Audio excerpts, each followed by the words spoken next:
that was fun. Yeah, I mean, that was a quick rush. The journaling, everything. It's like a kind of escape for your, for your life, and like I say, it's just the reaction time.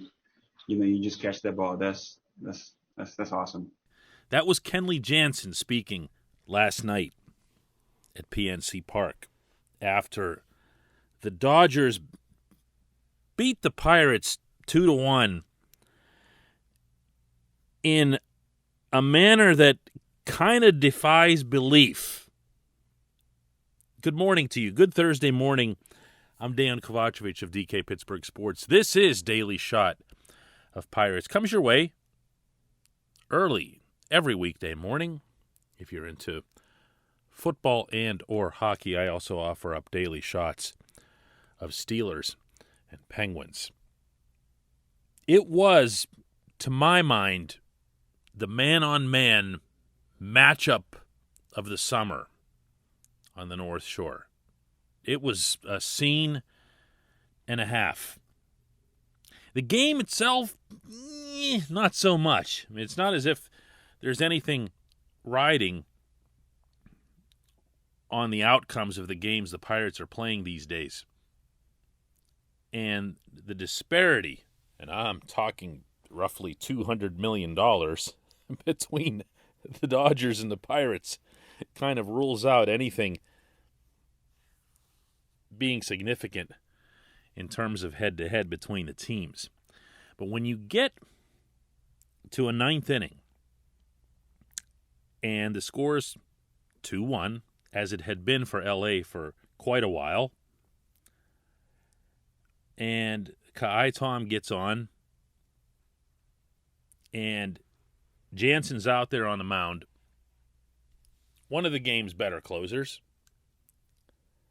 and he's looking for a 4-out save, and Tom's now at second base, and one of the brightest young stars of the game, which is what Dave Roberts, Los Angeles' manager, had called him the previous night, steps into the box. I'm not expecting much, to be honest with you, because I'm really, really expecting the Dodgers to walk him. Why wouldn't you walk him? Open base. Yeah, I know you're putting the winning run on and everything else, and every manager has his own style when it comes to this sort of thing, but most of them go old school and go by the book, and Dave Roberts does that for the most part. But you got to put him on. I mean, you're facing the Pirates here. I don't want to get mean here about the home team, but look at it from the LA perspective. Why would you pitch to Hayes? And sure enough, when Jansen throws ball 1, it's pretty obvious what's going on. Throws ball 2, couldn't be more obvious. These are both on cutters, both kind of up. Then comes ball 3, and then, well, just give him the bag. What are you doing here? Why are you messing around? You're wasting all of our time. Game was already delayed by rain by an hour. Just, get it done. But then comes a strike called, and then comes a swinging strike. And you're thinking, whoa, wait a second. They're actually going at him. They're actually going at him. And when I say they, I'm referring to everybody, the battery, the manager, not just Jansen. They're going at him. All right, cool. So you can feel that Jansen's kind of reaching back for something a little bit extra. And he brings it, and Key fouls it off. This is really, really good stuff now. Really good stuff. Now they're digging in. Never mind the kind of 48 hours that Key's had with the home run thing and everything else. And Jansen digs in and he fires another one. And Key fouls that one off too. Okay, now this is good stuff. Now you're reminded in this moment why it is that you appreciate baseball regardless of the current status of your team, because baseball gives you moments like this out of nowhere. It materializes like a cloud on a perfectly clear day. It's just there. 1 second it isn't, next it is. Only baseball does that. Everything else you can kind of see coming, you know? Here it comes. He's going to go at him again. And this kid has yet to disappoint when it comes to the very specific trait of just hitting the ball hard. Speaking of not getting too married to results and outcomes, all a hitter can control is how hard he hits the ball. And this kid does that. His outs are great. Well, the one the other night wasn't great, but you know what I mean. And here it comes. Next pitch. Crack. It's heading up the middle. No question it's heading up the middle. No question Tom's going to come around from second and tie the score. No question this kid's going to be vindicated. No question everyone's going to... Well, question why Roberts allowed his battery to pitch to Hayes. Only here comes Jansen. Big dude, big burly dude, puts a lot into his pitches and doesn't necessarily come off the mound super smoothly in doing so. He doesn't fall off, but he kind of goes off to his left, and because of his weight, let's just say that when Key's ball came flying toward him, it was flying directly toward his face. And if his natural momentum had continued, we'd be talking about something way, way, way, way, way more serious right now than Los Angeles 2, Pittsburgh 1. As it was, Jansen somehow plants himself on the lower part of the mound, keeps his head back, and thrusts his glove up, and look what I found. And then he plops down onto the mound the way a child is seated in a playpen with his legs straddled out. And he looks back toward his catcher, lets out a laugh, uses his glove to thump his chest, not in a bragging way, but as in an I can't believe that just happened way. And you can see Justin Turner and other Dodgers going, what the heck was that? Key, cool as ever, just, raises his chin, goes back to the dugout and ponders who his next potential victim will be. Seems to be how that kid rolls. What a scene.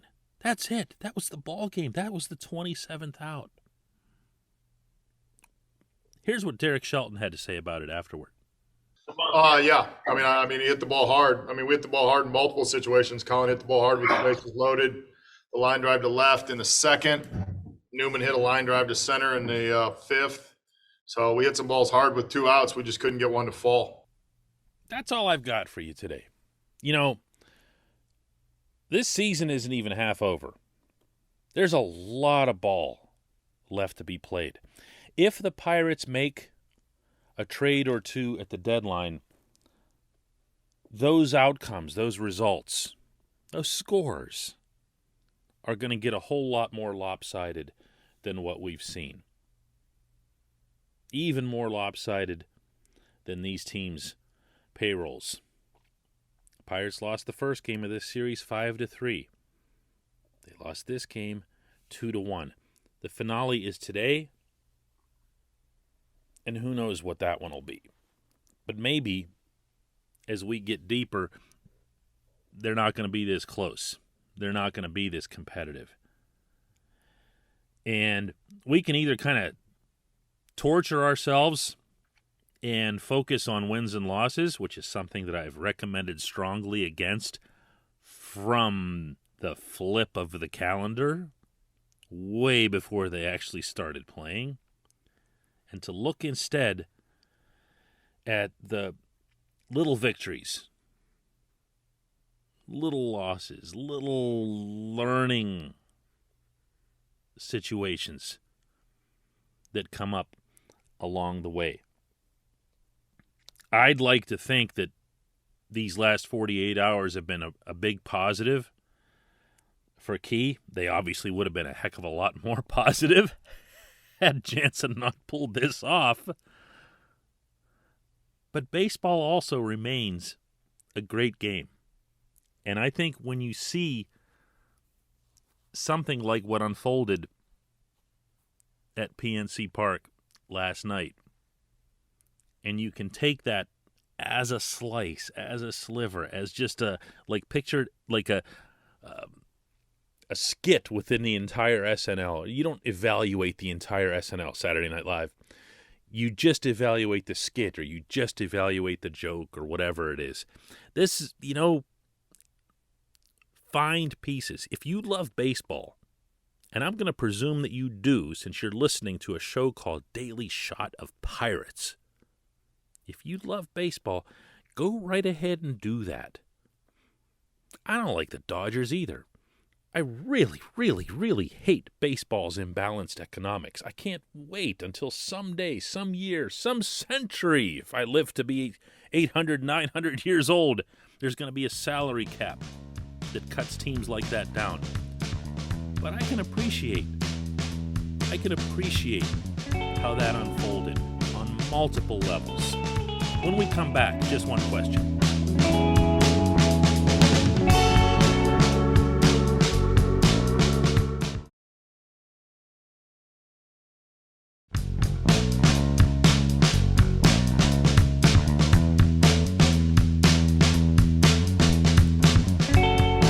Welcome back. It's time for Just One Question, and that's always brought to you on this program by the North Shore Tavern, directly across Federal Street from PNC Park, side with the Willie Stargell statue on it. If you have not been to the North Shore Tavern, it's time to rectify that. Today/tonight might be a good time for that. Day game against the Dodgers, the finale is scheduled 12:35 p.m. first pitch. Pop on over after that. Or pay them a visit whenever the Pirates are on the road. Bunch of TVs in there. Pirates bar from front to back. Nothing but bucko fare.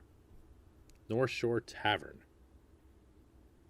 Question comes from Brian Gluck, who asks, is it too early to discuss all-star candidates? Despite the Pirates' record, I think they have several, right? Adam Frazier, Jacob Stallings, Richard Rodriguez are all deserving. Could the Pirates get more than the record indicates? The answer to that, Brian, is no. That's not going to happen. The people who select these rosters, and it's now a really complex layered, this part comes from the fans, this part is a vote, this part is managers, this part is just the league office. So it's become a real Frankenstein construction. But they look for every opportunity to leave off players from teams that are in last place. And they usually succeed in that area unless they have absolutely no choice. Adam Frazier is, to me, the no-brainer. I mean, he's leading all of Major League Baseball in hits. Now, I could make a case for Rich Rod from the standpoint that he's been a good closer, but relief spots are always the hardest to make on an all-star team. There are so many good relievers, and there are so many relievers who come with compelling stats. But on top of that, you're selecting starting pitchers to fill relief roles on the teams, and the starters will always get preference there. So, no, I don't see Rich Rod. Jacob Stallings is more of a well-kept secret than anything else. The people in the game know and respect how good, not even good, how great he is defensively. But he'd have to bring more with the bat to get more attention. I'm not saying that's fair, but he'd have to get more in the way of numbers. Batting average currently at .239, and I understand everybody's down in the sport right now, but that's still not great. It's okay in the context of catchers. He's still in the top 12 in baseball, but I don't think so. Adam Frazier he's just got to be there. He's got to be there. You can't have a setting where, as I mentioned, offense is down all over, and one guy is clocking the ball in Pittsburgh. He's done it at the leadoff spot. He's done it with Pop. And on top of that, Adam Frazier is a 2-time Gold Glove finalist at second base. So it's not like you'd be putting him in just for his bat. He's earned everything that he's gotten. He's a self-made player, works tirelessly, no complaints when they've moved him from position to position. He would represent the team well. The only question is how much longer he'll be with the Pirates if Ben Cherington does, in fact, move to put him back on the trade market in advance of the deadline. If he's still representing the Pirates at the time that the All-Star game is held in Denver, yes, absolutely, he's the guy. If not, we can get back to discussing your other two. I appreciate the question, Brian. I appreciate everybody listening to Daily Shot of Pirates. We'll do another one of these tomorrow. Hey, everybody, thanks for listening. Please subscribe to our DK Pittsburgh Sports channel, and don't forget to hit the bell to get notified every time we post a new video or podcast.